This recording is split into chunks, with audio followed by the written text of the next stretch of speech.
الحمد للہ وحدہ والصلاة والسلام علی من لا نبی بعدہ وعلی آلہ واصحابہ الذین اوفوا عہدہ اما بعد فاعوذ باللہ من الشیطان الرجیم بسم اللہ الرحمن الرحیم قد جاءکم من اللہ نور وکتاب مبین صدق اللہ العظیم ان اللہ وملائکتہ یصلون علی النبی یا ایہا الذین آمنوا صلوا علیہ وسلموا تسلیما اللہم صلی علی محمد وآلہ وعطرتہ بعدد کل معلوم لک۔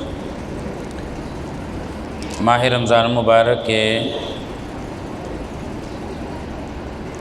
21ویں صبح بعد نماز فجر الحمدللہ ہم مرکز ختم نبوت میں درس قرآن سماعت کرنے کے لیے حاضر ہیں۔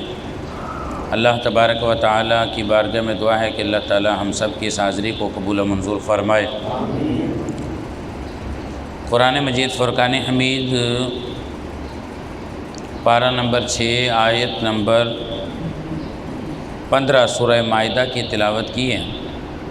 قد جاءکم من اللہ نور وکتاب مبین، تحقیق تمہارے پاس نور آیا اور ایک روشن کتاب۔ جب محدثین اور مفسرین کی طرف ہم رجوع کرتے ہیں کہ اس آیت مبارکہ میں یہ جو فرمایا گیا کہ ایک نور آیا اور ایک روشن کتاب، اس سے کیا مراد ہے؟ تو حضرت سیدنا امام جلال الدین سیوطی رحمۃ اللہ تعالی علیہ اور اس طرح اور بہت سارے مفسرین، حضرت عبداللہ ابن عباس رضی اللہ تعالی عنہ نے بھی یہی فرمایا۔ آپ فرماتے ہیں کہ قد جاءکم من اللہ نور والنبی صلی اللہ تعالی علیہ وسلم، کہ اللہ کی طرف سے جو تمہارے پاس نور آیا ہے، یہ نور حضور نبی رحمت صلی اللہ تعالی وسلم کی ذات گرامی ہے۔ وکتاب مبین والقرآن المجید، اور جو روشن کتاب آئی ہے، اس روشن کتاب سے مراد قرآن مجید فرقان حمید ہے۔ اہل اسلام ہماری کس قدر یہ خوش نصیبی ہے کہ اللہ تبارک و تعالی نے ہمیں تربیت اور اصلاح کے لیے نبی رحمت صلی اللہ تعالی علیہ وسلم کا نورانی دامن بھی عطا فرمایا، اور اللہ تعالیٰ نے ہماری رہنمائی کے لیے قرآن مجید جیسی روشن کتاب بھی ہمیں عطا فرمائی ہے۔ اور نبی پاک صلی اللہ تعالی علیہ وسلم، آپ اللہ تعالیٰ کے آخری نبی اور آخری رسول ہیں۔ تخلیق میں آپ سب سے اول ہیں اور بعثت میں آپ سب سے آخر ہیں۔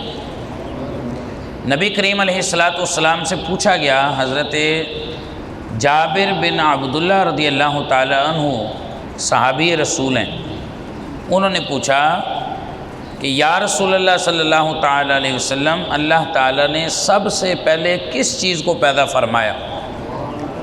سب سے پہلے اللہ تعالیٰ نے کس چیز کو پیدا فرمایا؟ یعنی اللہ نے جب کائنات بنانا چاہی اور اس نے کائنات کو تخلیق کیا، تو کوئی ایک چیز تو ایسی ہوگی نا کہ جس کو سب سے پہلے بنایا گیا۔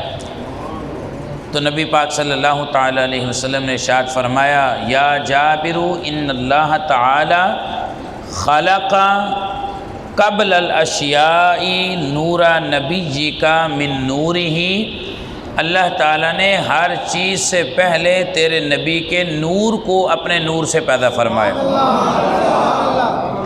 یعنی جب کائنات کا وجود تک نہ تھا، سب سے پہلے اللہ تعالیٰ نے ہمارے آقا صلی اللہ علیہ وسلم کے نور کو اپنے نور سے پیدا فرمایا، اور نور بھی ایسا کہ حضور علیہ السلام نے پھر فرمایا کہ والخلق من نوری، اللہ نے اپنے نور سے مجھے پیدا فرمایا اور پھر میرے نور سے اللہ تعالیٰ نے ساری کائنات کو آگے روشنیاں عطا فرمائیں، مشرق سے لے کے مغرب تک اور شمال سے لے کے جنوب تک، آسمان کی بلندیوں سے لے کے تحت سرا تک۔ آپ ستاروں میں دیکھیں، آپ سورج میں دیکھیں، آپ چاند میں دیکھیں، آپ ذرہ ذرہ جو چمکتا ہوا دیکھ رہے ہیں، حقیقت یہ ہے اس میں چمک میرے مصطفیٰ کریم علیہ السلام کی نظر آ رہی ہے۔ یہ شان میرے مصطفیٰ کریم صلی اللہ علیہ وسلم کو اللہ تعالیٰ نے عطا فرمائی۔ حضور علیہ السلام کے بارے میں جو ہمارا عقیدہ ہے اہل اسلام کا، وہ کیا ہے کہ حضور علیہ السلام بشر ہیں اور بے مثال بشر ہیں، اور حضور علیہ السلام نور بھی ہیں اور بے مثال نور ہیں۔ یعنی حضور علیہ السلام بشریت میں حضور جیسا کوئی نہیں اور نورانیت میں بھی حضور جیسا کوئی نہیں۔ حضور جیسا اللہ نے بنایا ہی کوئی نہیں ہے۔ قرآن مجید فرقان حمید پڑھ کے دیکھیے نا، تلک الرسل فضلنا بعدہم، تیسرا پارہ ہے، تیسرے پارے کا آغاز ہو رہا ہے، تلک الرسل فضلنا بعدہم علی بعد۔ اللہ فرماتا ہے ہم نے رسولوں میں سے بعض کو بعض پر فضیلت عطا کی۔ دیکھو نا، کسی کو اللہ نے کلیم بنایا، کسی کو اللہ نے خلیل بنایا، کسی کو اللہ تعالیٰ نے ذبیح اللہ بنایا، کسی کو اللہ تعالیٰ نے روح اللہ بنایا، لیکن قربان جاؤں ہمارے آقا کو اللہ تعالیٰ نے حبیب اللہ بنایا۔ تو بشریوں میں حضور جیسا کوئی نہیں، اور نورانیت میں ٹھیک ہے حضرت جبریل کا بڑا نور ہے، نورانی مخلوق ہے نا، حضرت سیدنا اسرافیل علیہ السلام، حضرت اسرائیل علیہ السلام، لیکن جب وہ بھی نبی پاک صلی اللہ علیہ وسلم کے سامنے بحیثیت نور آتے ہیں تو ان کی نورانیت بھی میرے آقا کے سامنے ماند پڑ جاتی ہے، ماند پڑ جاتی ہے۔ معنوی اور حسی دونوں طرح سے حضور علیہ السلام نور ہیں۔